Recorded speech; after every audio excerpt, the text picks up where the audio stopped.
ఇక మరోవైపు యనమల కుదురు శివాలయంలో కూడా భక్తులు పోటెత్తుతున్నారు. ఆ శివయ్యను దర్శించుకొని వాళ్ళ మొక్కులు తీర్చుకుంటున్నారు. ప్రస్తుతం అక్కడ తాజా పరిస్థితిని మా కరెస్పాండెంట్ లీలా నడి తెలుసుకుందాం. లీలా. Thank you Neelima. ముందుగా ఏబిఎన్ ప్రేక్షకులందరికీ కూడా మహాశివరాత్రి శుభాకాంక్షలు. మహాశివరాత్రి పర్వదినాన్ని పురస్కరించుకొని యనమల కుదురు శివాలయంలో అత్యంత వైభవపేతంగా స్వామివారికి విశేషమైనటువంటి అభిషేకాలు చేస్తున్నారు. మహారుద్రాభిషేకాలు, తైలాభిషేకాలు, స్వామివారికి బిల్వార్చనలు కూడా చేస్తున్నారు. చూడొచ్చు స్వామివారి దివ్య స్వరూపాన్ని కూడా మీరు ఇప్పుడు తిలకించవచ్చు. యనమల కుదురు శివాలయంలో పరశురాముని చేత ప్రతిష్టాపన చేసినటువంటి ఆలయం. అయితే ఈ ఆలయానికి సంబంధించి కొన్ని వేల సంవత్సరాల చరిత్ర కలిగినటువంటి ఆలయం. ఈ ఆలయంలో కూడా భక్తులందరూ ఉదయం నుంచే స్నానాలను ఆచరించి, అంటే కృష్ణా నది పరివాహ ప్రాంతం వద్ద ఈ ఆలయం ఉంది. సో ఈ ఆలయం దగ్గరికి కూడా భక్తులు పెద్ద సంఖ్యలో రావడం, ఉదయం నుంచి కూడా స్వామివారి దర్శనార్థం కూడా రావడం అయితే జరుగుతుంది. అయితే హరహర మహాదేవ, శంభో శంకర, ఓం నమ శివాయ అంటూ పంచాక్షరి మంత్రంతో ఆ స్వామివారిని దర్శించుకునేందుకు భక్తులైతే మాత్రం తండోపతండాలుగా ఆలయానికి రావడం అయితే జరుగుతుంది. ఎందుకంటే పురాణం ప్రకారం గ్రామంలోని మునిగిరి అనే కొండపైన వేంచేసి ఉన్న మునులు మహాశివుని ప్రసన్నం చేసుకోవడం, తపస్సు చేసినట్లు ప్రతీతి. అందువల్లే ఈ గ్రామాన్ని 1000 మునుల కుదురు అని పిలిచేవారు. కాలక్రమంలో 1000 మునుల కుదురు నుండి యనమల కుదురుగా మారింది అని పెద్దలు చెప్తున్నారు. నేడు మునిగిరిపై రామలింగేశ్వర స్వామి ఆలయానికి ఎంతో విశిష్టత ఉంది. యనమల కుదురు ప్రాంతం ఎంతో పవిత్రమైంది. మహాశివరాత్రి పర్వదినాన్ని ఎంతో అంగరంగ వైభవంగా, అత్యంత ప్రతిష్టాత్మకంగా కూడా ఇక్కడ ఆలయంలో స్వామివారికి విశేషమైన పూజా కార్యక్రమాలు చేస్తున్నారు. కేవలం ఇక్కడ గ్రామస్తులే కాకోకుండా చుట్టుపక్కల ప్రాంతాల నుంచి, సుదూర ప్రాంతాల నుంచి ఇక్కడికి వచ్చి స్వామివారిని దర్శించుకునేందుకు భక్తులు పెద్ద సంఖ్యలో రావడం అయితే జరుగుతుంది. ఓం నమ శివాయ అనే పంచాక్షరి మంత్రంతో స్వామివారిని దర్శించుకునేందుకు అయితే మాత్రం భక్తులు రావడం అయితే జరుగుతుంది. అయితే ఈ రోజు చూడొచ్చు ప్రత్యేకమైనటువంటి స్వామివారికి అభిషేకాలను కూడా చేస్తారు. అయితే ఈ ఆలయం యొక్క విశిష్టత ఏంటంటే ఇక్కడ ప్రభలు, అంటే ప్రతి ఊరికి ఒక ఆచారం ఉన్నట్టే ఈ గ్రామానికి ఒక ఆచారం ఉంది. ఈ గ్రామంలో స్వామివారికి ప్రభలను అయితే మాత్రం అత్యంత వైభవపేతంగా నిర్వహిస్తారు. మొదటి ప్రభ స్వామివారికి కొండ పైనుంచే, యనమల కుదురు కొండ పైనుంచే స్వామివారికి మొదటి ప్రభ వెళ్తుంది. ఒక్కొక్క ప్రభ 80 అడుగులు, 50 అడుగులు, 70 అడుగులు ఎత్తు మేరకు కూడా ఈ ప్రభలను అయితే అత్యంత వైభవపేతంగా నిర్వహిస్తారు. 3 రోజుల ముందు నుండే ఈ ప్రభలు తయారీ చేయడం, వాటిని అత్యంత వైభవపేతంగా, అంటే వీటికి బొంగులు, అంటే వెదురు బొంగులు ఏవైతే ఉన్నాయో వాటిని కూడా వేరే ప్రాంతాల నుంచి, సుదూర ప్రాంతాల నుంచి ఆలయానికి తెప్పించి వాటిని ఎంతో వ్యయ ప్రయాసలతో ఆ వెదురు బొంగులతో స్వామివారికి ప్రభలనైతే తయారు చేస్తూ ఉంటారు.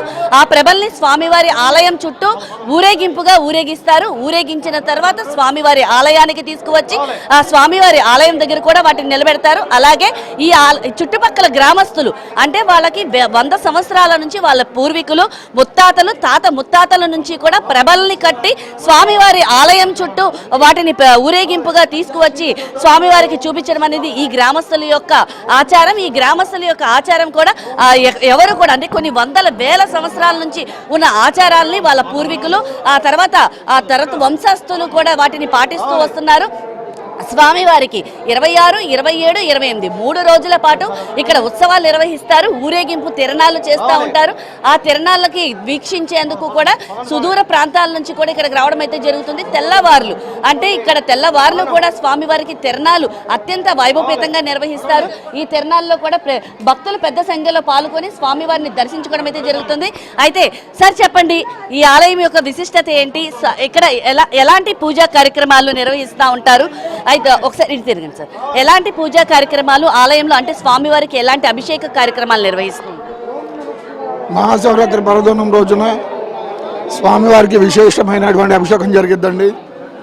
పాలు, పెరుగు, నెయ్యి, పన్నీరు, సెంటు, గంధం, చెరుకు రసం, ఇటువంటి 11 సుగంధ ద్రవ్యాలతో అభిషేకం జరుగుతుంది ఆయనకి. చాలా మా రామలింగేశ్వర స్వామి వారు చాలా పవర్ఫుల్ అండి. అనుకున్న కోరికలు తీరుస్తాడనే నమ్మకం ఒకటి బాగా ఉంది.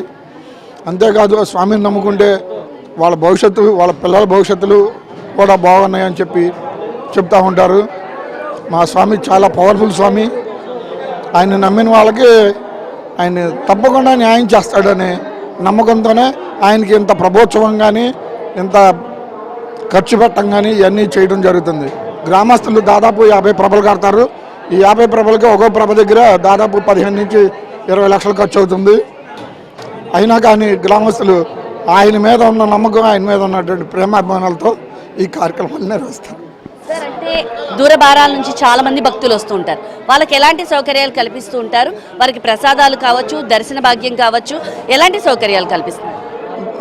దూరం నుంచి వచ్చే భక్తులందరూ కూడా మంచినీరు కానీ ఇతర సదుపాయాలు కూడా మా దేవాలయ దాత అయినటువంటి సంగా నరసింహారావు గారు అన్నీ కూడా మా వాటర్ దగ్గర నుంచి అన్నీ కూడా సిద్ధం చేసి ఎక్కడా కూడా ఎటువంటి ఇబ్బంది లేకుండా కలుగజేశారు. ఆయన ఆలయ ధర్మకర్త, ఎటువంటి ఇబ్బందులు లేవండి.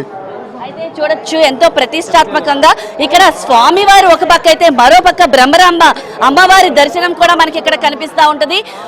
ఒక పక్క స్వామివారు అంటే అయ్యవారు ఇక్కడ యనమలకూరులో కొండ మీద వేయించేసి ఉన్నటువంటి పార్వతీ సమేత రామలింగేశ్వర స్వామి వారు మనకి ఏ శివాలయంలో చూసినా కానీ 4 పలకలుగా కానీ లేదా రౌండ్ సున్నాకారంలో పానకొట్ట ఉంటుందండి.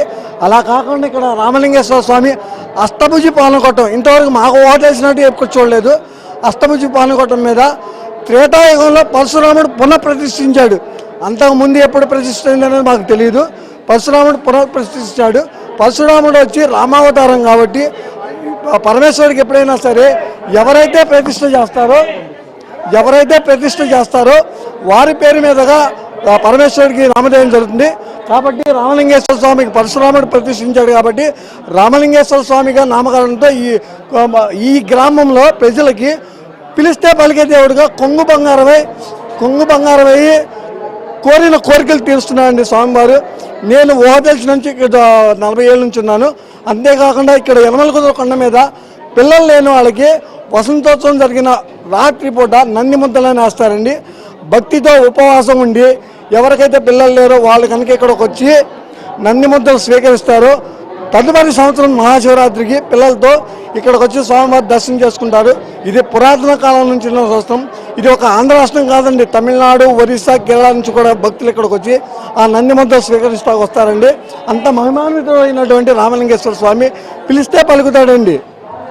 ఎవరైనా సరే నేను తపస్సు చేయాలి ఇది అవసరలేండి, మనస్ఫూర్తిగా రామలింగేశ్వర అని పిలిస్తే పలుకుతాడండి. అంత మహిమాన్వితమైన స్వామివారండి. మహాశివరాత్రి రోజు స్వామివారిని పంచాక్షరి మంత్రంతో ఓం నమ శివాయ అనే మంత్రంతో పిలిస్తే ఆయన పిలుస్తాడు. ఈ యొక్క విశిష్టత అండి. అంతేకాకుండా ఉదయం 11 గంటలకి గ్రామోత్సవం జరుగుతుంది. కోటపకొండలో అయితే గ్రామానికి ఒక ప్రభ చొప్పున కోటపకొండ కలుతాయండి.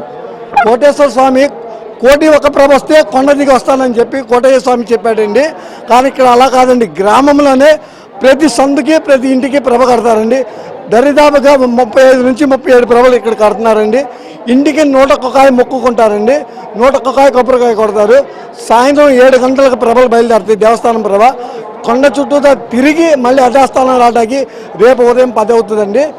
తర్వాత స్వామివారికి దిష్టి తెస్తారండి, నారజాలు వేస్తారండి.